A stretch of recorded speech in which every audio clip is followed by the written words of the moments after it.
प्यारे विद्यार्थियों, साथियों, आज हम बात करेंगे निर्वाचन प्रणालियों का अर्थ और परिभाषा। पिछली वीडियो क्लास में हमने आपको राजनीतिक प्रतिनिधि किसे कहा जाता है इस बात को समझाया था। उसी ही बात को आगे बढ़ाते हुए आज हम चर्चा कर रहे हैं किसकी, निर्वाचन प्रणाली किसे कहते हैं। बहुत महत्वपूर्ण बात है। मैंने अक्सर देखा राजनीति विज्ञान के विद्यार्थी की मालूम नहीं होता है कि निर्वाचन प्रणाली किसे कहते हैं और निर्वाचन प्रणाली के कितने प्रतिमान होते हैं। आज हम प्रतिमान की बात नहीं कर रहे हैं, आज हम केवल निर्वाचन प्रणाली किसे कहते हैं इसकी बात कर रहे हैं। तो सबसे पहले ध्यान दीजिएगा मेरे प्यारे विद्यार्थियों, राजनीतिक प्रतिनिधि किसे कहते हैं। मैंने यहाँ आपके लिए डायग्राम बनाया है। जनता, राजनीतिक शक्ति, व्यक्ति, राजनीतिक प्रतिनिधि, सांसद, विधायक। क्या मतलब हुआ? इसका मतलब है कि वास्तविक रूप में जो व्यक्ति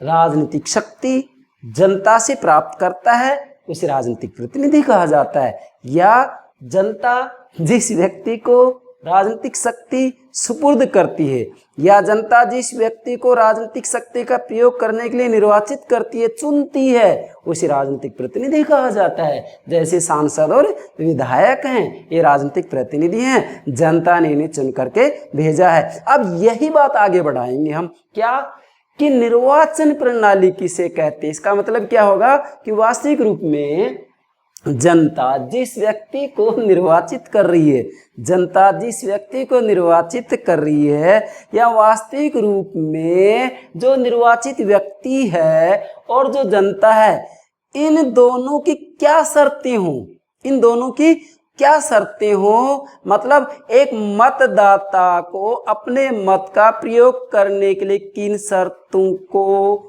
या किन शर्तों की पालना करना जरूरी है। इसी के साथ में जो चुनाव लड़ने वाला उम्मीदवार है उसे किन शर्तों की पूर्ति करनी चाहिए। इन दोनों ही बातों की चर्चा निर्वाचन प्रणाली में की जाती है। क्या कहा मैंने?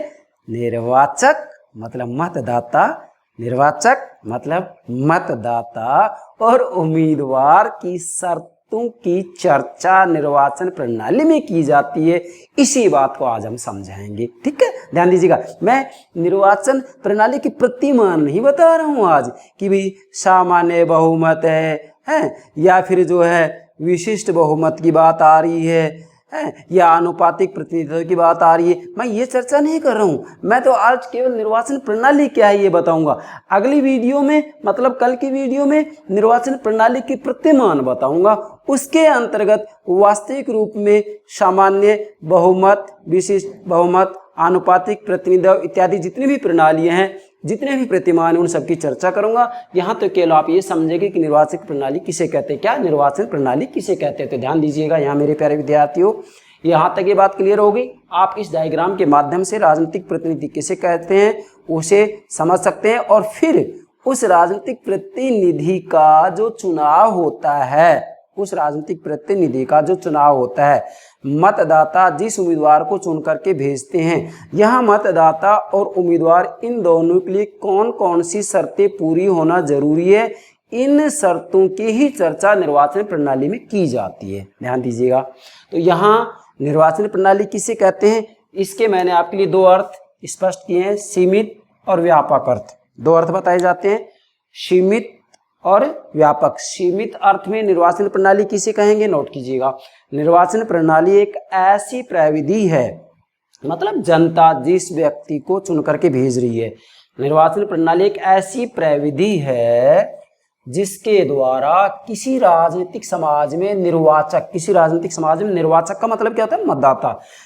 राजनीतिक समाज में निर्वाचक अपने मतों को अपनी इच्छा अनुसार अभिव्यक्त करता है। ध्यान दीजिएगा, निर्वाचन प्रणाली एक ऐसी प्रविधि है जिसके द्वारा किसी राजनीतिक समाज में निर्वाचक मतलब मतदाता, निर्वाचक अपने मतों को अपनी इच्छा अनुसार अभिव्यक्त करते हैं। ये तो हो गया सीमित अर्थ। इसमें केवल जो मतदाता है ना, उस मतदाता की चर्चा की गई है। बस जो मतदान करने वाला है, जो निर्वाचक है, केवल उसकी चर्चा की गई है कि वह अपनी इच्छा अनुसार अपने मतों को अभिव्यक्त करता है। व्यापक अर्थ क्या होगा इसका निर्वाचन प्रणाली का, ध्यान दीजिएगा, बहुत महत्वपूर्ण बात है। क्या? निर्वाचन प्रणाली निर्वाचकों द्वारा, देखो निर्वाचकों का मतलब होता है मतदाता, जनता नहीं कहेंगे यहाँ, क्योंकि जनता में तो सारी जनता आ जाती है, जिसमें बच्चे भी आ जाते हैं, पागल भी आ जाते हैं, तो यहाँ बच्चे, पागल, अपराधी, इनको जो है मत देने का अधिकार थोड़ी ना होता है, नहीं होता है ना। तो यहाँ ध्यान रखेंगे, निर्वाचक मतलब मतदाता। निर्वाचन प्रणाली निर्वाचकों द्वारा पूरी की जाने वाली शर्तों, एक तो निर्वाचकों के द्वारा पूरी की जाने वाली शर्तों, जो मतदाता है, क्या जो मतदाता है उसके द्वारा कौन कौन सी शर्तें पूरी किया जाना चाहिए, निर्वाचकों द्वारा पूरी की जाने वाली शर्तों के साथ ही साथ चुनाव उम्मीदवारों, जो चुनाव लड़ रहे हैं, चुनाव उम्मीदवारों व राजनीतिक दलों द्वारा पूरी की जाने वाली शर्तों के निश्चयात्मक रूप में देखी जाती है। तीन बातें आ गई हैं। व्यापक अर्थ में निर्वाचन प्रणाली किसे कहते हैं? इसके अंतर्गत निर्वाचक होंगे, मतलब मतदाता हैं, और जो उम्मीदवार हैं, और इसी के साथ में जो राजनीतिक दल है, इन तीनों के द्वारा जो शर्तें हैं वो शर्तें पूरी की जानी चाहिए। किन तीनों के द्वारा? निर्वाचकों के द्वारा, उम्मीदवारों के द्वारा, राजनीतिक दलों के द्वारा। तो यहाँ व्यापक अर्थ में इन तीनों के द्वारा जो शर्तें पूरी की जाती हैं उनकी चर्चा की जाएगी। समझ रहे हैं या नहीं? तो व्यापक अर्थ में निर्वाचक, उम्मीदवार और राजनीतिक दलों के द्वारा पूरी की जाने वाली शर्तों के निश्चयात्मक रूप में देखी जाती है। मतलब ये निर्वाचक प्रणाली का क्या? निर्वाचन प्रणाली का व्यापक अर्थ है, ये निर्वाचन प्रणाली का सीमित अर्थ है। सीमित अर्थ में केवल निर्वाचकों की बात आ रही है, जबकि व्यापक अर्थ में निर्वाचक, उम्मीदवार और राजनीतिक दल, इन तीनों की बात आती है। ठीक है, अब हमें क्या किस रूप में समझना है इसको? हमें इस रूप में समझना है कि निर्वाचन प्रणाली की व्याख्या तीन रूपों में की जा सकती है। क्या? निर्वाचन प्रणाली की व्याख्या तीन रूपों में की जा सकती है। तीन बिंदुओं के आधार पर निर्वाचन प्रणाली को ठीक से समझा जा सकता है। क्या क्या? नंबर एक, निर्वाचकों द्वारा पूरी की जाने वाली शर्तों के निश्चयात्मक रूप में निर्वाचन प्रणाली। फिर से बोल रहा हूँ, निर्वाचकों द्वारा, देखो यहाँ ध्यान देंगे, निर्वाचकों का मतलब क्या होता है? मतदाता। नोट कीजिएगा, निर्वाचकों का मतलब क्या होता है? मतदाता। भाई मैं यहाँ राजनीतिक प्रतिनिधित्व को क्रमबद्ध रूप में समझा रहा हूँ। पहले मैंने राजनीतिक प्रतिनिधि किसे कहते हैं, फिर राजनीतिक प्रतिनिधि के कार्य, भूमिका, सिद्धांत बताए हैं। अब मैं निर्वाचन प्रणाली ले रहा हूँ और इसके बाद में निर्वाचन प्रणाली के प्रतिमान लूंगा। जबकि मैंने अक्सर देखा है कि स्नातकोत्तर उत्तीर्ण छात्र भी, मतलब जिसके पास स्नातकोत्तर की उपाधि है, उससे भी मैं ऐसी बातें पूछता हूँ तो मुझे बड़ा अटपटा लगता है, वो उसका जवाब ही नहीं दे पाते। नहीं भाई, ऐसा नहीं होना चाहिए, क्रमबद्ध रूप में समझे। पहला क्या है? निर्वाचकों द्वारा पूरी की जाने वाली शर्तों के निश्चयात्मक रूप में निर्वाचन प्रणाली। मतलब पहले के अंतर्गत केवल जो मतदाता होते हैं, निर्वाचक होते हैं, उनके द्वारा कौन कौन सी शर्तें पूरी की जानी चाहिए, इस रूप में निर्वाचन प्रणाली का अध्ययन किया जाता है, या इस रूप में निर्वाचन प्रणाली का अभिप्राय बतलाया जाता है। क्या क्या है इसमें? सबसे पहले दो प्रकार के मताधिकार होते हैं, सार्वजनिक मताधिकार, सीमित मताधिकार। सार्वजनिक मताधिकार के अंतर्गत वास्तविक रूप में भाई कुछ देशों में 21 वर्ष मतदाता की आयु मानी गई है, कहीं पर जो है 18 वर्ष मानी गई है। तो यहाँ किसी भी रूप में संपत्ति, शिक्षा इत्यादि के आधार पर कोई भेदभाव नहीं किया जाता है। जिसकी आयु 18 वर्ष या 21 वर्ष, आज दुनिया के ज़्यादातर देशों में 18 वर्ष ही निश्चित की गई है। तो 18 वर्ष की आयु का जैसे ही व्यक्ति हो जाता है तो वास्तविक रूप में उसे मत देने का अधिकार दे दिया जाता है। जबकि सीमित मताधिकार के अंतर्गत वास्तविक रूप में ये बात तो ठीक है कि आयु चलो 18 वर्ष 21 वर्ष होगी, लेकिन यहाँ पर शिक्षा, संपत्ति इत्यादि की शर्तें लगा दी जाती हैं, इसे सीमित मताधिकार कहते हैं। अब इसके अंतर्गत मतलब पहले बिंदु में ही व्यापकतम मताधिकार का माप निम्न संकेतों के द्वारा किया जा सकता है। आज पूरी दुनिया में वास्तविक रूप में ज्यादातर रूप में सार्वजनिक मताधिकार को ही अपनाया जा रहा है, क्योंकि सीमित मताधिकार के अंतर्गत अक्सर हमने देखा है कि आज से लगभग 50 वर्ष पूर्व ज्यादातर देशों के अंतर्गत हम देखते हैं कि महिलाओं को मताधिकार नहीं था, परंतु आज कुछ देशों को छोड़ करके सभी जगह महिलाओं को भी मताधिकार दे दिया गया है। इसलिए वर्तमान समय में सार्वजनिक मताधिकार को ही अपनाया गया है, इसीलिए इसे व्यापकतम मताधिकार या सार्वजनिक मताधिकार किसी भी नाम से आप संबोधित कर सकते हैं। तो व्यापकतम मताधिकार का माप निम्न संकेतकों के द्वारा किया जा सकता है। मतलब जहां सार्वजनिक मताधिकार की व्यवस्था की गई है उसकी जो माप करने के संकेतक हैं वो ये मैंने आपको 4 बिंदुओं के माध्यम से समझाने का प्रयास किया है। नंबर 1 वयस्कता। क्या है? वयस्कता का मतलब ये है कि कुछ देशों के अंतर्गत 18 वर्ष है, कुछ में 21 वर्ष है। कहने का मतलब ये है कि 18 वर्ष या 21 वर्ष इसलिए निश्चित की गई है कि यहाँ आकर के व्यक्ति को वास्तविक रूप में राजनीतिक चेतना का या उसकी राजनीतिक चेतना जागृत हो जाती है। मतलब व्यक्ति की राजनीतिक चेतना जागृत हो जाती है, उसे अच्छे बुरे का ज्ञान हो जाता है, वह अच्छे बुरे निर्णय ले सकता है। मतलब 18-21 वर्ष की आयु में। इसलिए सबसे पहला माप तो यह है कि वास्तविक रूप में वयस्कता की आयु कितनी मानी गई है। दूसरा है नागरिक। यहाँ मूल बात ये देखी जाएगी कि जो निर्वाचक होता है उस निर्वाचक के लिए जरूरी है कि वास्तविक रूप में सबसे पहली बात तो यह है कि वह उस देश का नागरिक होना चाहिए। उस देश का नागरिक होना चाहिए, या राज्य की बात आती है तो उस राज्य का नागरिक होना चाहिए। ये शर्त पूरी किया जाना जरूरी है। आप देखते होंगे यहाँ क्या हमारे भारत के अंतर्गत विदेशियों को भी जो है मतदान का अधिकार है? नहीं है। तो दूसरी शर्त है नागरिक होना चाहिए। तीसरा क्या है? निवास। हाँ, निवास की शर्त पूरी होनी चाहिए कि जो निर्वाचक होता है वास्तविक रूप में उसी क्षेत्र में अपना मत दे सकता है जहां उसका निर्वाचक सूची में, या हम ये कहें कि जिस क्षेत्र से मतदान कर रहा है उस क्षेत्र की मतदाता सूची में उसका नाम होना चाहिए। दूसरी जगह वह मतदान नहीं कर सकता है। तो तीसरी शर्त क्या होगी? निवास। और चौथा क्या है? अपराध। इसका मतलब ये कि वास्तविक रूप में जो निर्वाचक होता है, मान लीजिएगा अपराधी है और वह जेल के अंतर्गत है, उसने बहुत ही क्रूर अपराध किया, तो क्या उसे मतदान का अधिकार है? बिल्कुल भी नहीं है। तो यहाँ अपराध के अंतर्गत वास्तविक रूप में एक अपराधी व्यक्ति है, बच्चा है, पागल है, तो इनको जो है मतदान का अधिकार नहीं होता है। तो ये एक जो निर्वाचक होता है, मतलब जो मतदाता होता है, उस मतदाता को ये शर्तें पूरी करनी पड़ती हैं। भाई 18 वर्ष का हो या 21 वर्ष का हो, फिर वहाँ का नागरिक भी होना चाहिए उस देश का, फिर इसी के साथ में वहाँ का जो है निवासी हो और वह अपराधी नहीं होना चाहिए। तो ये केवल मैं भारत की बात नहीं कर रहा हूँ, पूरी दुनिया में किसी भी देश की निर्वाचक प्रणाली का अध्ययन कीजिएगा आप, ये शर्तें पूरी होना बेहद जरूरी है। किसके लिए? मतदाता के लिए। अब आगे बढ़े। दूसरा क्या है भाई?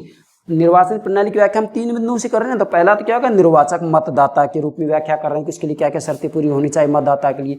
दूसरा क्या है? चुनाव उम्मीदवारों व दलों द्वारा, आप ध्यान देंगे यहाँ, चुनाव उम्मीदवारों व दलों द्वारा पूरी की जाने वाली शर्तों के निश्चयात्मक के रूप में निर्वाचन प्रणाली।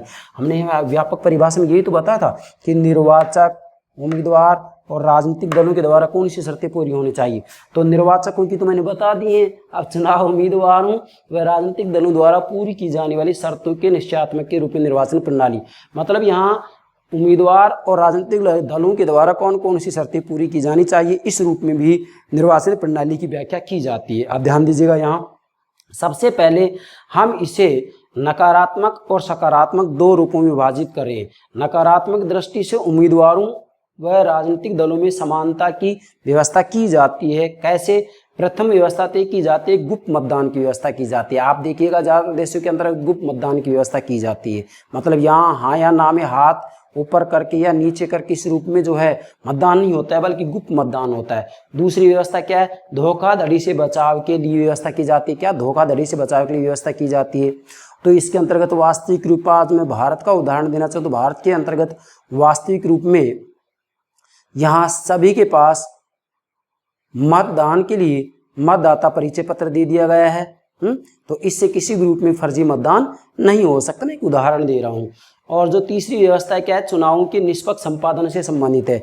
मतलब तीसरी व्यवस्था जो ये उम्मीदवार और राजनीतिक दल हैं, इनमें समानता रहे और व्यवस्था ना हो, इसके लिए चुनावों के निष्पक्ष संपादन से संबंधित है तीसरी व्यवस्था। जैसे आप देखिएगा भारत के अंतर्गत निर्वाचन आयोग की अलग सी व्यवस्था है या नहीं, जिसका कार्य चुनावों से संबंधित है या नहीं?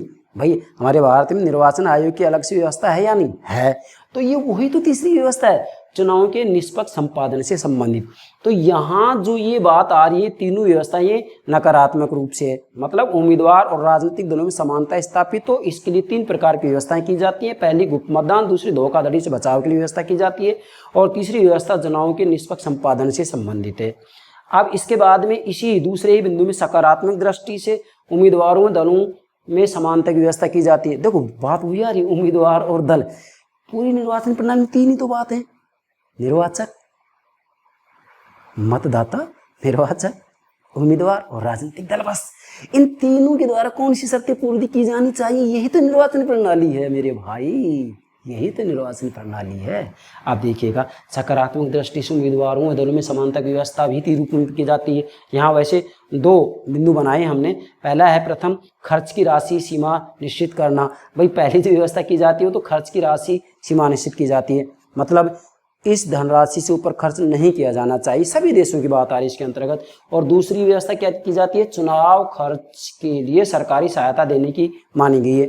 दूसरी जो व्यवस्था है जिससे कि उम्मीदवार और दलों में समानता की व्यवस्था भी सकारात्मक रूप में है, मतलब सहायता दी जा रही है। यहाँ एक प्रकार से हम ये कहेंगे कि यहाँ किसी भी कार्य को करने के लिए जो है उसकी सहायता की जा रही है। तो यहाँ दूसरा क्या, चुनाव खर्च के लिए सरकारी सहायता देने की मानी गई है।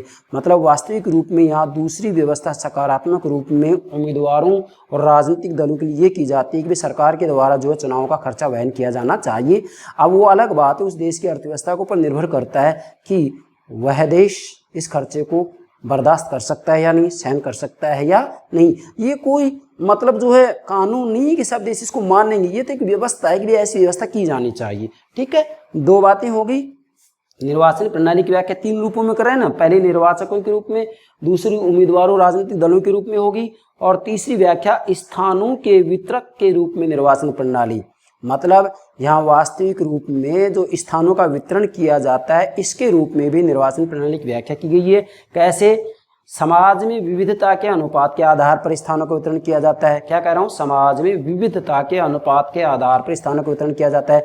जैसे हमारे भारत के अंतर्गत देखिएगा आप, SC ST OBC को जो है स्थानों का वितरण किया जाता है अलग अलग रूप में, तो ये विविधता के रूप में किया गया है। दूसरा क्या है, एक ही निर्वाचन क्षेत्र में अधिक स्थानों की व्यवस्था करके, मतलब यहाँ एक ही निर्वाचन क्षेत्र में वास्तविक रूप में अधिक स्थानों की व्यवस्था की जाती है, इसके रूप में भी जो है स्थानों का वितरण किया जाता है। जैसे भारत के अंतर्गत आप देखिएगा हमारी जो संसद है, संसद में 2 सदन, लोकसभा और राज्यसभा, और राज्यसभा के अंतर्गत वास्तविक रूप में उदाहरण देना चाहूँ, जैसे हमारा राजस्थान है तो पूरा राजस्थान को ही एक निर्वाचक क्षेत्र मान लिया गया है, और इस राजस्थान से 1 से अधिक सदस्य लिए जाते हैं, 1 से अधिक लिए जाते हैं। इसका मतलब क्या है, राजस्थान से राज्यसभा के लिए कितने सदस्य लिए जाते हैं, 10 लिए जाते हैं। इसलिए राजस्थान राज्यसभा की दृष्टि से 1 सदस्य निर्वाचन क्षेत्र है, बहु सदस्य निर्वाचन क्षेत्र है, बहु सदस्य निर्वाचन क्षेत्र है। क्या है, बहु सदस्य निर्वाचन क्षेत्र। और लोकसभा की बात आती है तो हमारे यहाँ भारत के अंतर्गत 1 संसदीय क्षेत्र से 1 सांसद लिया जाता है, तो ये 1 सदस्य निर्वाचन क्षेत्र है, 1 सदस्य निर्वाचन क्षेत्र है। ठीक है, अब इसके बाद में अगली बात है, सीटों का निर्धारण जनसंख्या व निर्वाचन क्षेत्र के आधार पर भी निर्धारित किया जाता है। बहुत महत्वपूर्ण बात है, सीटों का निर्धारण। क्या करें, सीटों का निर्धारण जनसंख्या व निर्वाचन क्षेत्र, 2 बातें, जनसंख्या के आधार पर और निर्वाचन क्षेत्र, वो क्षेत्र कितना भौगोलिक दृष्टि से, जनसंख्या और निर्वाचन क्षेत्र के आधार पर भी निर्धारित किया जाता है। इसमें भी मैंने 2 बिंदु बनाए हैं जो कि ऊपर भी समझा दिया है। 1 सदस्य निर्वाचन क्षेत्र, 1 सदस्य निर्वाचन क्षेत्र का मतलब होता है किसी भी स्थान विशेष से, मतलब एक निश्चित क्षेत्र निर्धारित कर दिया, उससे केवल 1 ही सदस्य निर्वाचित किया जाएगा। जैसे मैं आपको उदाहरण दूं, हमारे भारत के अंतर्गत लोकसभा है, तो लोकसभा के अंतर्गत जो एक संसदीय क्षेत्र होता है, उस संसदीय क्षेत्र से 1 ही व्यक्ति निर्वाचित किया जाता है या नहीं। या फिर हम जो है भारत के जो प्रांत हैं, इकाइयां हैं, घटक हैं, उनका उदाहरण दें। जैसे राजस्थान है, तो राजस्थान विधानसभा के जब चुनाव होते हैं तो एक विधानसभा क्षेत्र से 1 ही सदस्य निर्वाचित किया जाता है, तो इसे क्या कहते हैं, 1 सदस्य निर्वाचन क्षेत्र। समझ गए। दूसरा क्या है, बहुसदस्य निर्वाचन क्षेत्र। बहुसदस्य निर्वाचन क्षेत्र उसे कहते हैं कि जिस निर्वाचन क्षेत्र से 1 से अधिक सदस्य निर्वाचित किए जाते हैं। जैसे भारत के अंतर्गत संसद के 2 सदन, लोकसभा और राज्यसभा, और इनमें जो राज्यसभा होता है तो राज्यसभा का उदाहरण हम दें, जैसे राजस्थान को एक निर्वाचन क्षेत्र माना जाता है और इस निर्वाचन क्षेत्र से 10 से सदस्य, क्या कर रहा हूँ, 10 सदस्य लिए जाते हैं। 1 से अधिक हैं इसलिए इसे बहुसदस्यीय निर्वाचन क्षेत्र कहते हैं। मतलब राज्य सभा के लिए राजस्थान एक बहुसदस्यीय निर्वाचन क्षेत्र, पूरा राजस्थान एक निर्वाचन क्षेत्र मान लिया गया है। पूरा राजस्थान एक निर्वाचन क्षेत्र मान लिया गया है और इसमें एक से अधिक सदस्य लिए जाते हैं। कितने लिए जाते हैं? 10, इसलिए इसे कहेंगे बहुसदस्यीय निर्वाचन क्षेत्र। मेरे प्राणों से प्यारे विद्यार्थियों, ये सामान्य रूप में निर्वाचन प्रणाली का अभिप्राय हो गया। इसके बाद में अगली वीडियो में हम इस निर्वाचन प्रणाली को ही आगे बढ़ाते हुए निर्वाचन प्रणालियों के प्रतिमान आपको समझाऊंगा, जो कि किसी न किसी रूप में सभी प्रकार की परीक्षाओं में अवश्य ही पूछा जाता है। तो मेरे प्यारे विद्यार्थियों, आप हमारे YouTube चैनल से जुड़े रहें। जो वीडियो क्लास हम अपलोड करते हैं उसकी जानकारी आपको प्राप्त हो सके, इसके लिए हमारे YouTube चैनल को सब्सक्राइब अवश्य कीजिएगा। आशा करता हूँ आपने सब्सक्राइब कर दिया होगा। Thank you very much.